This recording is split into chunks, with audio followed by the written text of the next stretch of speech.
하늘은 언제 열렸는가? 세상 만물은 어떻게 태어났으며 우리는 어디서 왔는가?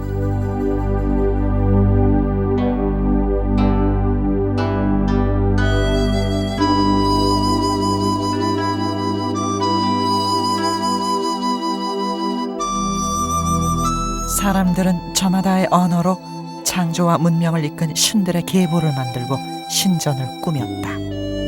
이상하고도 아름다운 이야기, 신화를 남겼다. 우리에게도 신화가 있다. 그러나 그것은 어둠 저편에 묻힌 비밀의 언어다.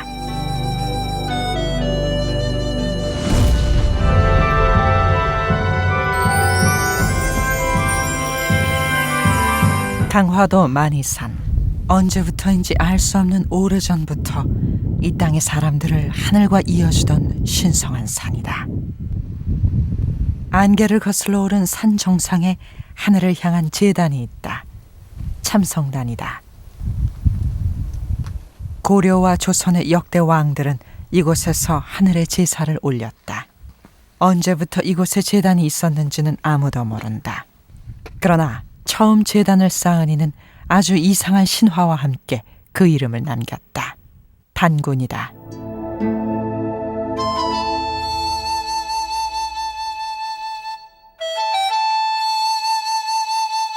단군의 이상한 내력을 전한 가장 오래된 기록은 단군 조선의 적통을 자처한 고구려의 벽화들이다.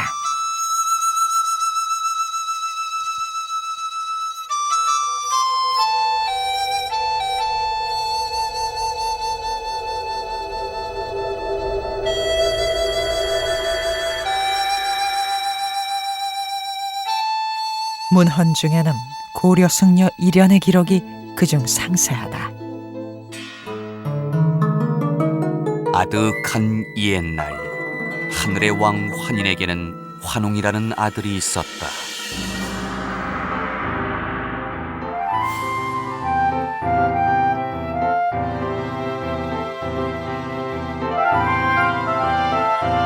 그런데 환웅은 늘 아래 세상을 내려다보며 천하를 차지할 뜻을 키운다.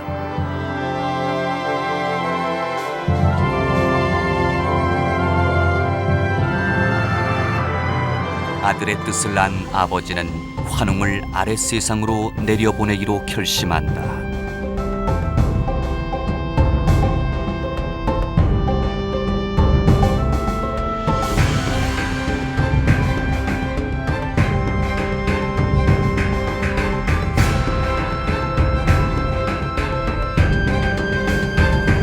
천부인, 즉 신성한 하늘의 왕권이 환웅에게 전해진다.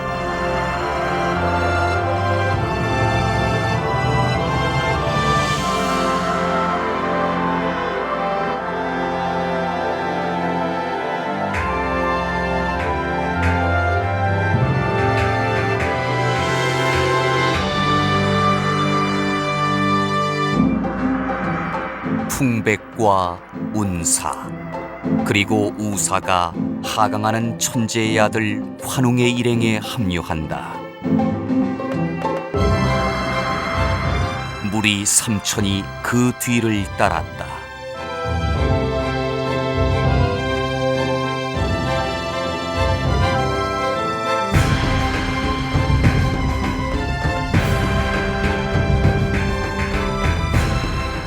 하늘의 일행이 내려온 것은 태백산 신단수였다.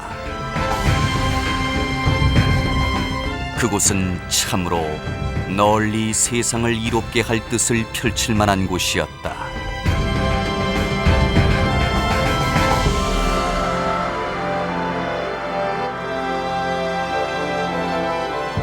신시가 열렸다.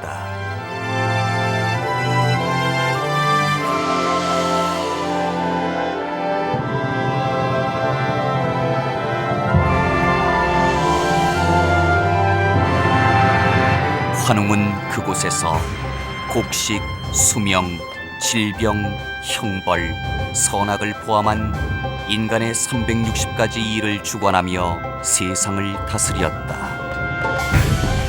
고려의 승려 이련이 전해준 한국 신화의 첫 장면이다.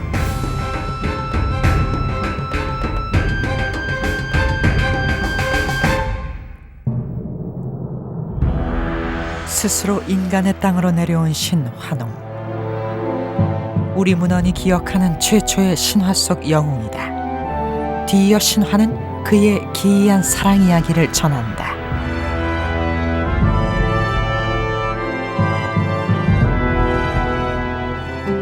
환웅이 신시를 다스리던 때였다.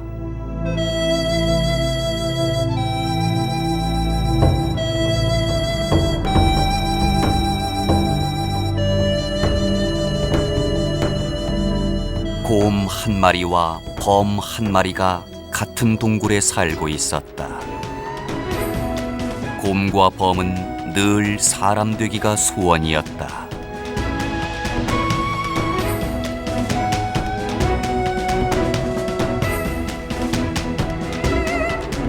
어느 날 곰과 호랑이는 환웅을 찾아가 사람이 되고자 하는 소원을 빈다.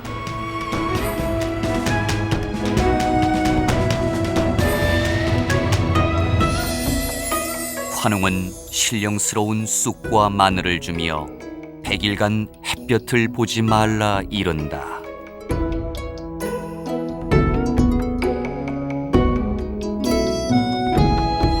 곰과 호랑이의 고행이 시작된다.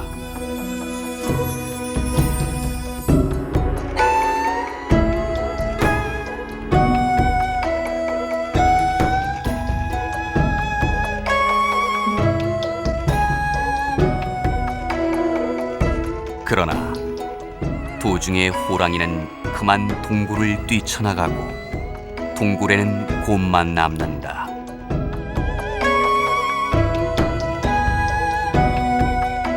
그리고 3~7일이 되는 날,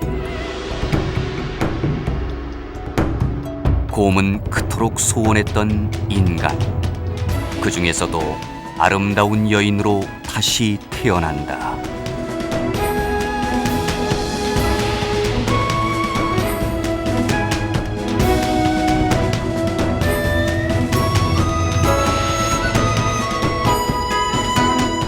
여인이 된 곰 여인 웅녀 앞에 환웅이 나타난다.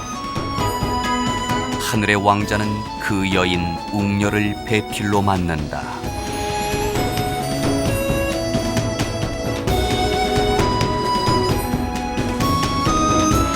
그리고 아들이 태어난다. 환웅과 웅녀, 그리고 그 아들 단군. 그렇게 한국 최초의 신성 가족이 탄생했다.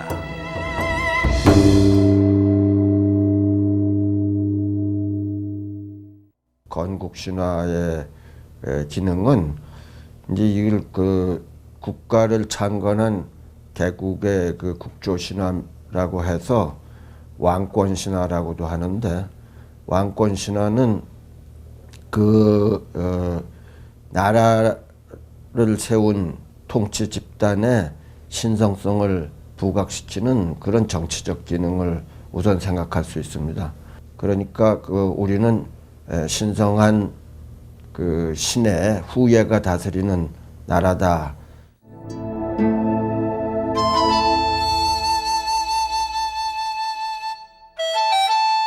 그러나 지금 우리에게 이 신화는 매우 익숙하면서도 한편으론 너무도 낯선 수수께끼의 언어다.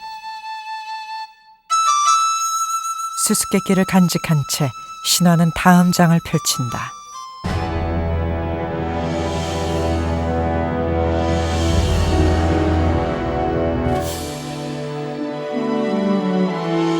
한국 신화 제2장의 주인공은 단군이다. 하늘 왕자와 곰 여인의 아들로 태어난 단군은 지금으로부터 4000년도 더 된 어느 때 새로운 땅을 찾아 길을 떠난다.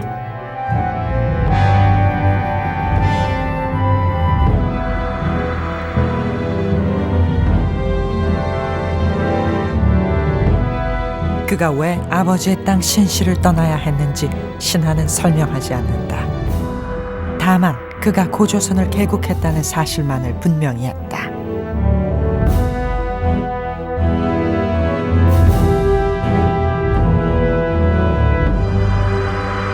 국제 위수의 위서에는 이렇게 말했다. 기원전 1500년경 단군 왕검이 있었다. 그는 아사달의 도읍을 정하고 새로운 나라를 세워 국호를 조선이라 했으니 이것은 고, 즉 중국 은나라의 요왕과 같은 시기였다. 또한 고려 이련의 삼국유사는 지금은 사라진 사서 고기를 빌어 이렇게 말했다. 단군은 평양성에 도읍하여 조선을 열고 도읍을 백악산 아사달로 옮겨 1500년간 다스렸다. 후일 단군은 아사달의 산신이 되니 그 나이가 1908세였다.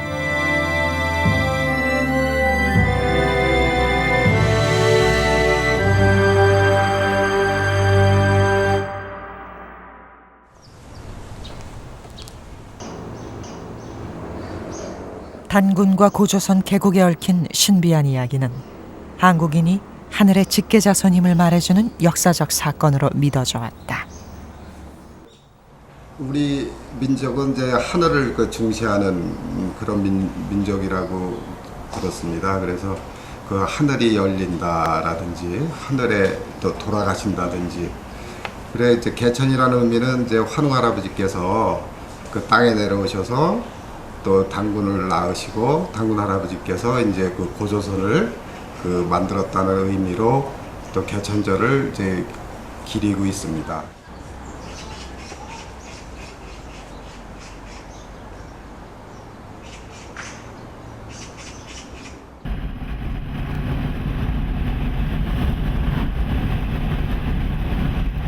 단군이 세운 고조선, 그리고 그 수도 아사달은 어디였을까?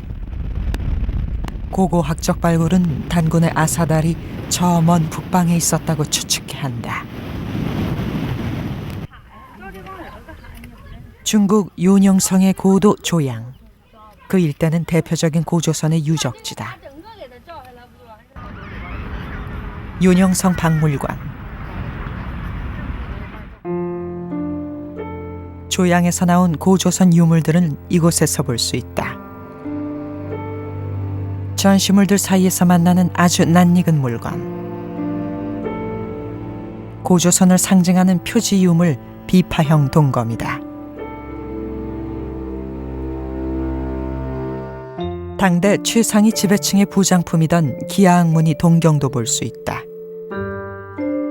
고조선 지배층의 무덤이 있던 곳, 조양을 아사달의 후보로 보는 이유다.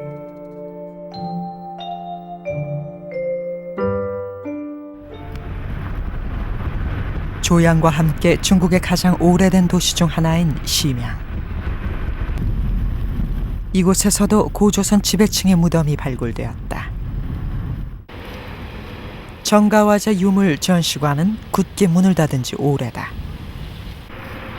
그러나 그 외벽에는 지울 수 없는 화인처럼 고조선의 상징인 청동 거울과 비파형 동검이 뚜렷하게 새겨져 있다.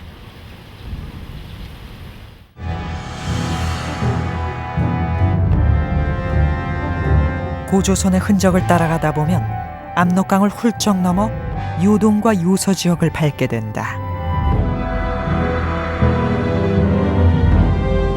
단군의 아사달은 아마도 그중 어느 한 곳이 아니었을까.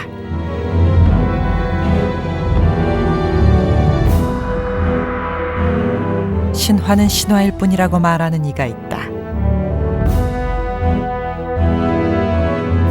그러나 너무도 뚜렷한 고조선의 흔적들은 단군의 신화를 역사로 읽게 한다.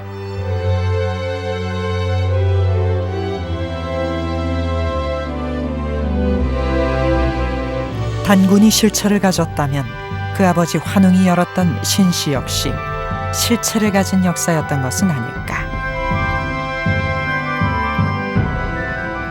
가장 어려운 게 환웅족을 어떻게 볼까 하는 건데, 우리 신화 구조에 의하면 그 단군 조선이 세워지는 지역에 토착 세력이 있었어요. 토착 세력이 웅녀족이란 말이에요. 그죠? 환웅족은 외부에서 유입된 세력이란 말이에요. 그건 이제 하늘에서 내려온 걸로 표현을 하지만은 어디선가 유입된 세력. 단군 조선을 건립한 거를 기원전 2333년으로 가정을 한다면 환웅이 들어오는 시점은 언제인지 모르지만 그거보단 이르겠죠. 그죠? 그거보다 이를 것이고 또 환웅이 들어오자마자 혼인한 게 아니에요. 웅녀족과. 웅녀족은 그 이전에 환웅이 들어오기 훨씬 이전부터 그 지역의 토착 세력으로 살고 있던 부족들이에요. 그렇다면 시기적으로 기원전 2333년보다 훨씬 이전에 토착 세력으로 그 지역에 살던 사람들은 지금으로는 그게 홍산 세력이에요. 적봉시 홍산. 기원전 3500년에서 3000년 사이에 신석기 유적이 대규모로 발굴된 곳이다. 홍산 문명의 중심지 우하량. 이곳에선 기원전 3000년 무렵의 돌무지 무덤들이 계속 발굴되고 있다. 놀랍게도 그것은 고구려 적석총의 초기 형태다. 지난 83년 그 무덤들 사이에서 한 여인의 유골이 나왔다. 그것은 평범한 여인이 아니었다. 그녀는 바로 신석기 곰 토템족의 여신이었다.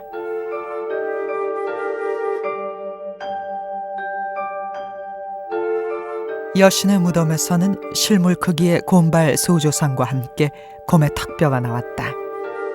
단군 신화의 웅녀를 떠올리지 않을 수 없는 대목이다. 어디선가 잃어버린 역사의 비밀이 들려오는 듯하지 않는가.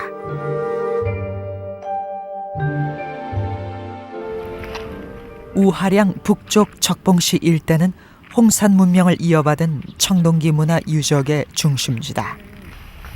그중 삼좌점 석성은 독특한 양식을 가졌는데 이와 닮은 석성을 가진 후대 문명이 고구려다.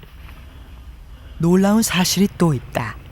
이곳에서 나온 인골들은 현재의 한국인과 가장 가깝다. 동북아시아 역사를 보면 특히나 중국사의 경우에도 신화였다고 생각했던 것들이 계속 역사화되고 있는 굉장히 재미난 현상들이 있어요. 우리 단군 신화의 경우에도 우리가 그 단군 조선의 발원지에 대해서는 국내에도 여러 학설들이 있습니다. 요동기원설도 있고 요서기원설, 평양기원설, 뭐 이동설 여러 가지 형태가 있지만 저는 이제 요서기원설을 주장하는 사람이기 때문에 그 요서에서 새로운 문명이 발굴되고 그들이 곰토템을 사용하고 주 부족이 그랬다면 그것이 단군 신화와 연결되고 그것이 또 실제로 역사화될 가능성도 있다는 게 제 생각입니다. 단군 신화의 수수께끼가 조금은 풀리는 듯하지 않은가.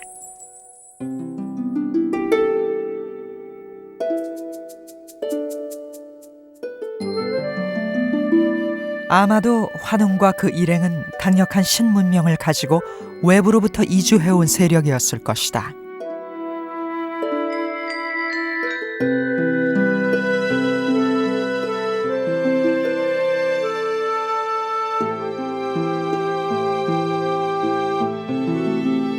당시 홍산에는 곰과 호랑이로 대변되는 신석기 문명이 있었고 환웅의 무리는 그중 곰 토템족과 연합하여 새롭고 더 강한 공동체를 탄생시켰을 것이다.